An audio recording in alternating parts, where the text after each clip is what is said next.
राज्य शासनानं निवडणुकीच्या वेळी दिलेल्या विविध आश्वासनांची पूर्तता होत नसल्यानं तसेच इतर स्थानिक विषयांना घेऊन क्या हुआ तेरा वादा असा नारा देत माजी जिल्हा परिषद अध्यक्ष भाग्यश्री आत्राम यांच्या नेतृत्वात कालपासून आलापल्ली येथे राष्ट्रवादी काँग्रेस पक्षाचं आंदोलन सुरू होतं। काल सकाळपासून भर पावसात हे ठिय्या आंदोलन सुरू होते।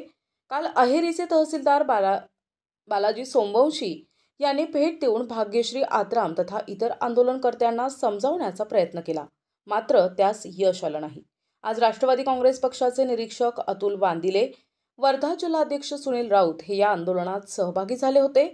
शेतकऱ्यांना सरसकट कर्जमाफी करण्यात यावी, धानाला प्रति हेक्टर 25,000 बोनस देण्यात यावे, अंगणवाडी सेविका आणि आशा वर्कर यांना 15,000 मानधन देण्यात यावे, रस्त्यांची दुर्दशा झाली असून त्वरित रस्त्यांचं काम करण्यात यावे, वन हक्कांचे पट्टे त्वरित देण्यात यावे या आणि अशा अन्य विविध मागण्या घेऊन ठिय्या आंदोलन कालपासून भर पावसात सुरू होते।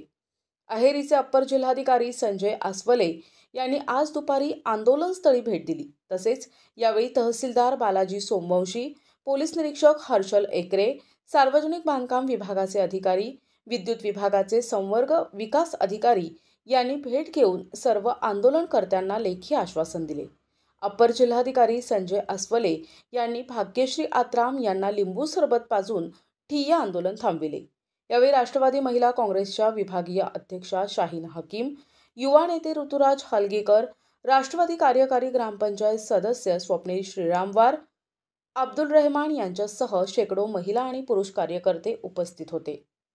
प्रतिनिधी Suresh Tipattiwar, NTV news reporter, Sirosa, Gadchiroli.